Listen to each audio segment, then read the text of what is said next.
All right.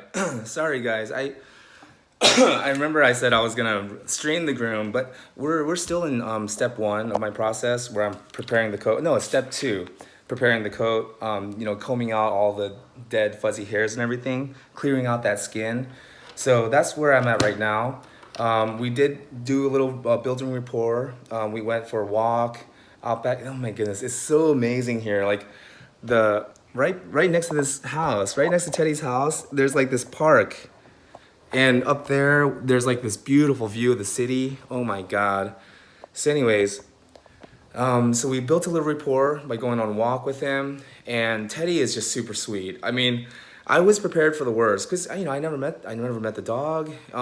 Even Raul, I was prepared to meet a weirdo. I mean, not like expecting it, just preparing myself like to no matter what happens, just accept it, right? And I was like, I may be staying at a weirdo's house, right? I may run into a dog that's just crazy and psychotic and might try to rip my head off. So I was prepared for the worst, not expecting the worst, but just mentally preparing, like, no matter what happens, I'm just gonna be calm and accept everything as it happens, right?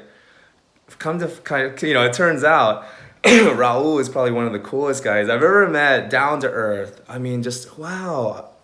We were having such a great conversation. That's kind of why I got carried away. I forgot to turn on the live stream because I was just having such a great conversation with Raul. And Teddy, sweetheart. He was literally falling asleep. There's one point where he was working on the combing him out. He did jump off the table. I didn't bring a table, so we have this kind of desk, table thing that he's letting me use. And we put a towel over it. I brought some of my, essential tools that I need, but again, I'm working with very minimal tools. I don't have my table and all that stuff. So anyways, I didn't have a grooming arm or anything to secure him on the table. So he did jump off, and he fell right there. But luckily, he kind of did this flip and he landed flat and he didn't hurt himself. Oh my God, but it could have been really bad. My heart dropped when that happened. Oh my goodness. But anyways, but after that, he calmed right down. He was actually, we're giving him a little break right now. But he was literally like falling asleep while I was combing out all those tangles and all those just bad bald, like matted balls, those knotted hairs. Got that all combed out around the sides here. Still working on the rest of his body. But yeah, so far so good. Everything is, hey, what's up, Chris? Seems like such a sweet dog. He is a sweet dog. And so that's the thing. Raul's only had him for 6 weeks. So a little bit over a month now. And yeah, he was groomed before he got him. So that was, but he hasn't had him groomed since he had him.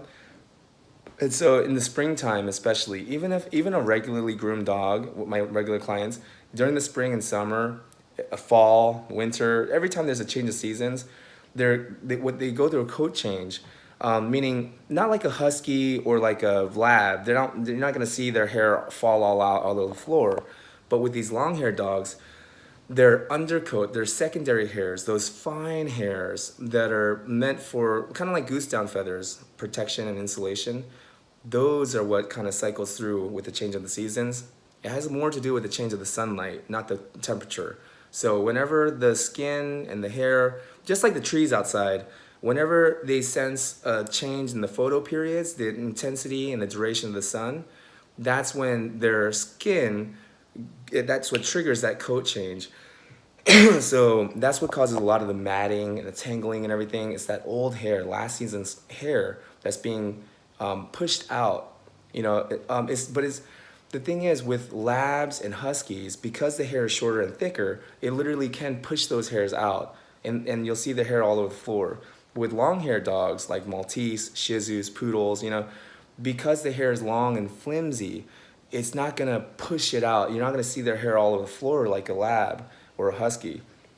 We literally have to comb it out. We gotta use combs and get down to the skin and literally comb out those bundles of hair. So that's what's taking the time right now. But it's so that we can avoid shaving. And here's two good reasons why I believe it's not good to shave a dog if you can avoid it. Now, if he was acting all crazy, he couldn't handle it, let's just say he was not tolerating the combing and he really was stressed out to the point where he might be like red zone, like peeing and pooping and stuff like that, then yeah, I would say, you know what, maybe this time we just have to shave him, unfortunately. But that's not the case. He's actually really enjoying it. And he seems very grateful for the relief that they feel once all of that is out of their skin and they feel comfortable there. So, but here's two reasons why I feel like it is worth the effort to save the coat. Number one, the coat protects the skin from the sun, from the elements. It helps them stay temperature control, regulates their temperature. So if I just took off his protection, when he goes outside, he would have to wear a jacket or something to protect him, right, from the cold and also the direct sunlight. Because when our skin gets direct sunlight, we tan. The melanin granules that we have change colors. Dogs don't have that same. They have melanocytes, right? So it's still the same thing. It does. It's responsible for the pigment of their skin, but their melanocytes, they don't tan. Dogs don't tan the way we do. Their melanocytes rapidly multiply under the sun. So repeated, if this is repeated direct exposure to the sunlight over the years, then you can actually, it starts to form a tumor because this melanocytes has rapidly multiplied under the sun, and now it turns into a little cyst, a little tumor that can turn into cancer. And this is all made, it's possibility, but still, you want to reduce those possibilities, right? Reduce the chances of all that happening. Second reason, the hair provides a way of transportation for the oils being produced by the skin. So the oil uses the hair to travel along the body. So just like running water stays clean, a pool of water gets yucky and dirty. When the oil is not able to travel and move efficiently through the body using the dog's hair, because the hair is no longer there, then it starts to pull, gravity starts to pull it in certain areas, their armpits, and then those areas will start to get dark and nasty and ugly and yucky. It's smelly, just like a pool of water will get yucky. But by leaving the hair there, leaving length so that the oils can travel using the hair, now the dog stays cleaner, and the oil protects them. Chris R says, glad you saved the coat. Another groomer on YouTube shaves almost everything. And I'm not going to disagree with them. There are times where you have to shave it. Like I just said, if the dog can tolerate it, maybe I would shave it. So I like to avoid using words like never and always, because words that are kind of absolute like that, I like to avoid those because nothing's ever black and white, right? Nothing's ever always or never, it's sometimes, most of the times, usually, there's always, so, no, I just all said always. So anyways, I personally recommend saving the coat and putting in the effort to save it for those two reasons. It provides protection. It also provides a way for the oil to travel through the skin. And also, when you shave the all that matted up, when you know what's causing the matting, it's because the hair, the follicle has now released, it's detached from the root, It's no longer a live hair. So now it's just dead stubble in the skin. And that dead hair is now fuzzy and like Velcro. And that's why it balls up and turns into knots. So if we understand that and we just shave everything off, now all of that dead stubble is still inside the skin. Now the skin has to work extra hard to try to get that out, and they're gonna itch, they're gonna scratch, so they're gonna feel uncomfortable. So I believe that grooming, the act of grooming, is to provide comfort, right? Is to show the dog that you care about them enough to put in the effort to help them feel better. Because when dogs feel better, they look better, just like people. When we feel good, we look good. So that's what I believe grooming is about. Grooming is about helping the dog feel more comfortable, right? And showing the dog that we care in an obvious way that they understand by grooming them. So if that's the point of grooming, to help a dog feel more comfortable and feel better, then I feel like it is worth the effort and the time to save that coat, to work out all those tangles and get all that stuff out of the skin. But anyways, that's just me, and that's why I take the time. And I'm so glad that Raul was okay with it. I even asked him, I was like, this is gonna take a lot of time. I was like, should we just go ahead and shave him down? He was like, no, it's okay. He like, and that's what I want to work with. I want to work with people who understand and value the time that it takes, not people who are like, God, an hour's already gone by. When are you gonna be done? It's like when you're working with Mother Nature, you cannot rush things because nature doesn't care about your schedule. Nature really doesn't. Who are you for nature to, change her ways just for you, like for me. So yeah, when you're working with dogs, when you're working with nature in general, you gotta take your time, right? So anyways, I'm gonna get him back on the table. Oh, you know what? Let me go ahead and plug this in here. Any comments? No. Okay. So I'm running a little low on batteries. Let me see if I can. Okay. Plug this in there. Okay, perfect. Put this here along with that. Okay.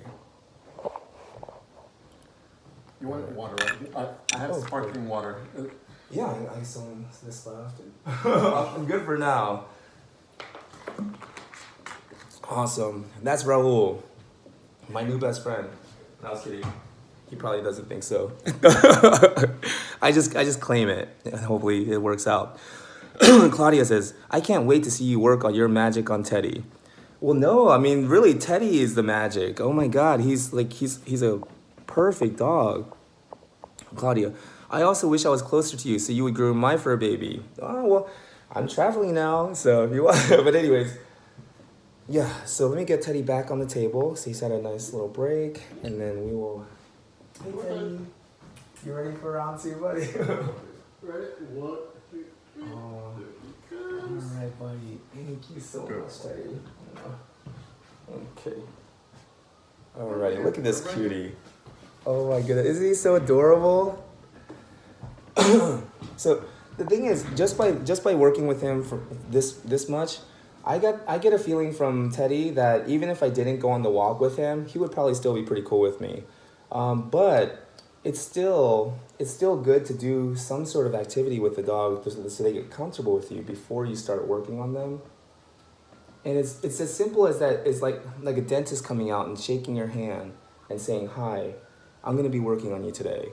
And then, he gets you comfortable with him before he puts you on his chair.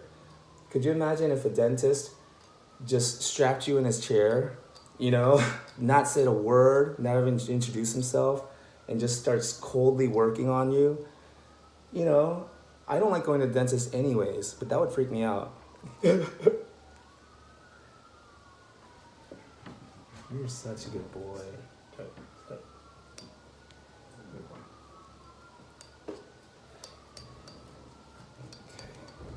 Stay.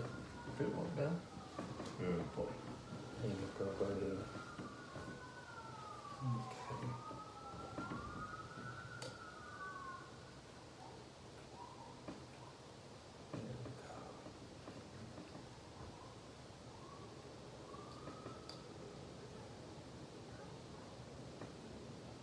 Oh, that breeze is awesome.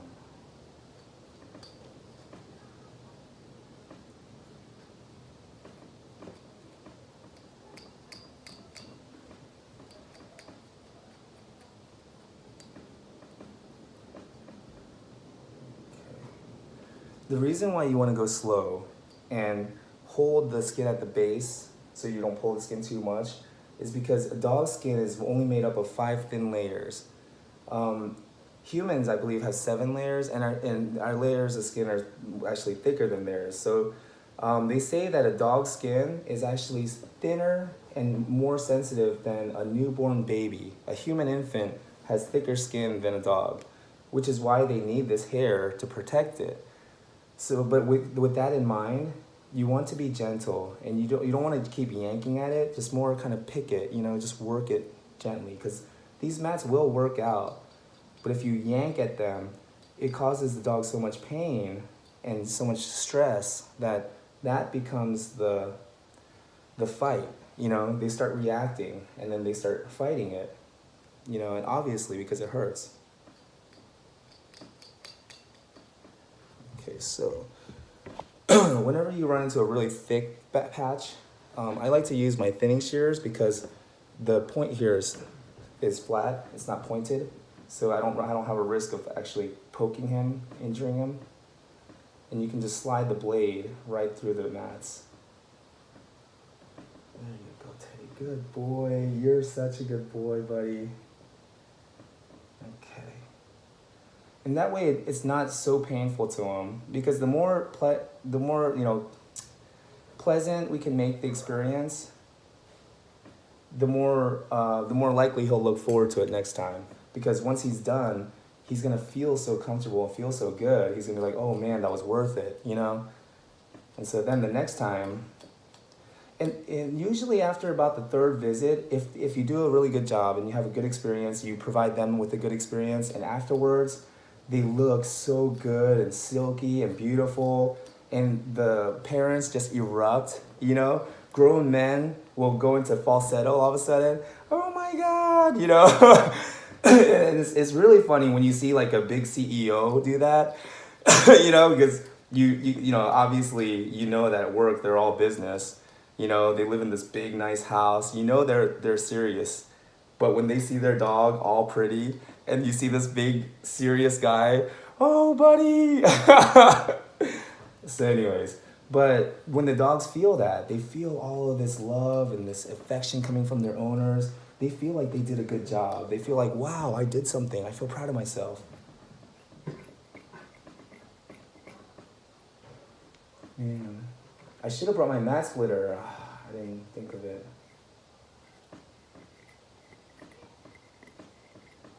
Thank you, Raul. Raul's over here holding Teddy in place. Don't want to be the lead. It's not my video. No, you totally can. The tiny human video. Oh man.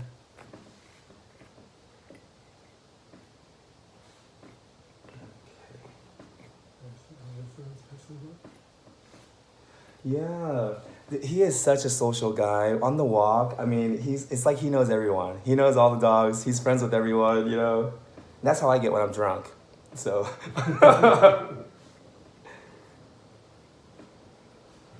Oh, Teddy, you gotta sit, buddy. Sit. Okay, let's work on Good this boy. back end. Good sit. There we go. Oh, you know the back is actually easier than the front. It's not as bad. Okay. Okay, it's stuck right there. So I like to use a pin brush sometimes Sit. to break up these mats. Sit.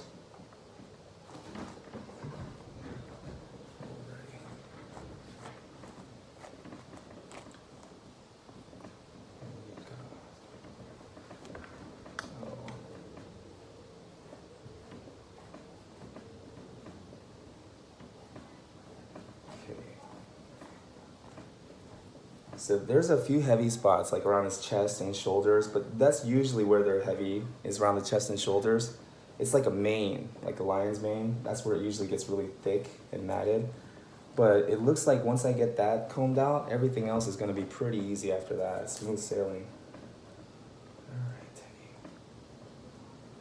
Thank you so much, buddy. Thank you.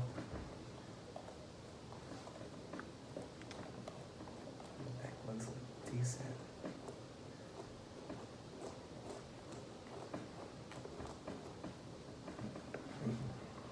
Stretch this.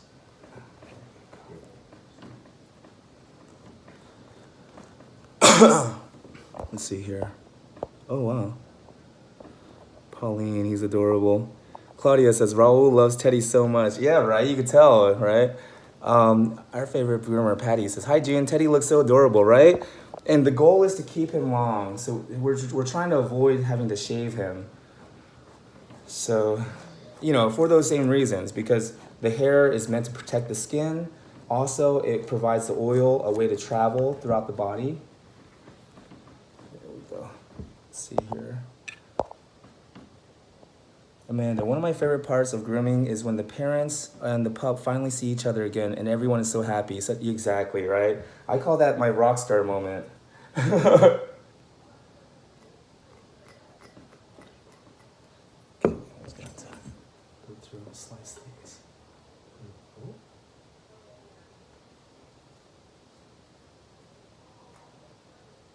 Wow, that's thick. Is on your back, Kenny?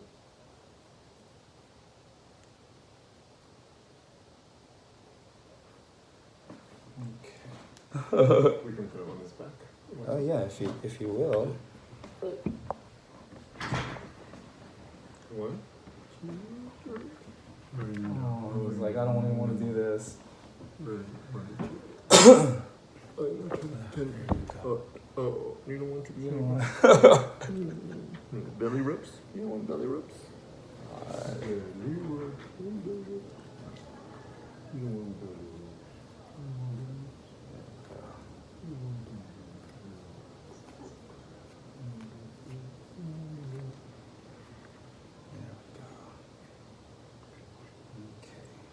Alright, Teddy, let me just try to get this. Try the other side.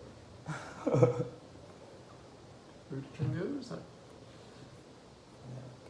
Okay.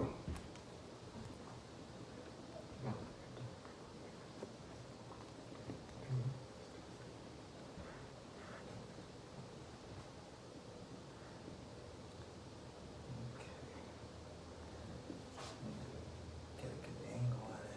Oh, you okay? Yeah.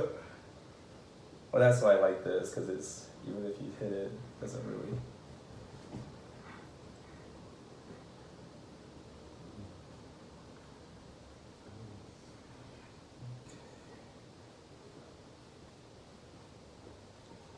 So obviously this is not practical for a grooming shop environment, because in a grooming shop, you're not gonna have, hours to spend on a dog like this.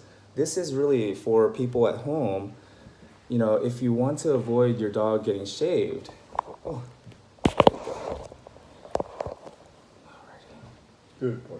then it takes a little work, because if I were to wash him without getting all of this combed out and without working out these mats, then it's just gonna get worse in the tub. He's not gonna get cleaner. He's actually gonna get worse. The mats, they're gonna tighten up.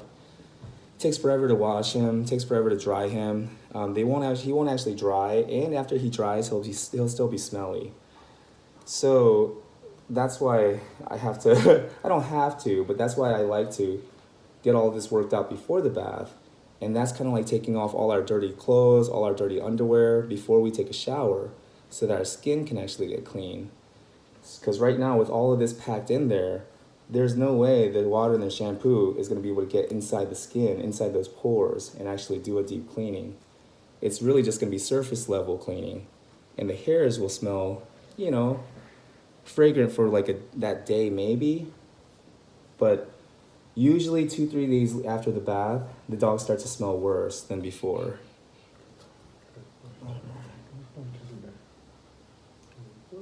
You're such a good boy. Oh my God. Oh, there you go. Okay. Yeah, and you may be wondering, oh my goodness, how did the dog get this way?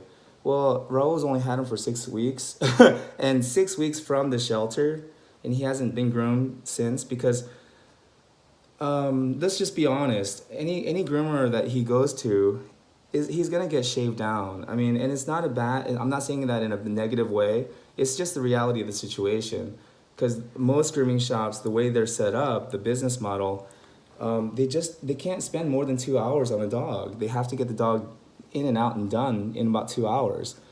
I've probably already spent maybe 2 hours, just combing the front end here. So it's not practical for grooming shops. I understand that. But Raul, like a lot of people who have long-haired dogs, part of the fun of having a long-haired dog is having long hair. So a lot of groomers, I believe, run into this dilemma, this problem, where they have this dog that has long hair, but especially around the change of the seasons, there's not a lot you can do to prevent the dog from matting up and tangling around the spring and fall. Also, the heart of summer and the heart of winter, they say June 21st and December 21st, because again, it's because the sunlight change. So it's during the solstice, the summer-winter solstice, they do like another big coat change. So during the change of the seasons, there's not a lot dog owners can do to prevent their long-haired dogs from getting tangled up. But then the groomers are not really sharing information or educating the clients, and they're just shaving the dogs down. So then I think that's where the disconnect happens, where the misunderstanding happens, where the dog owner feels upset because they feel like they weren't really listened to. Then the dog groomer feels upset because they feel like, oh well, there's no possible way I could have done that. That's your job. You should have been doing that. So it's like we're blaming each other, and it's not helping anyone. It's not helping the situation at all. So rather than blame and try to point the finger and everything, I say let's share this information, right? And let's show people this is what you can do. You don't have to do it exactly like this using thinning shears. You can use a mat splitter. I forgot to bring my mat splitter, which is why I'm using this. But yeah, you don't have to do it the way I'm doing it, but the idea is still the same.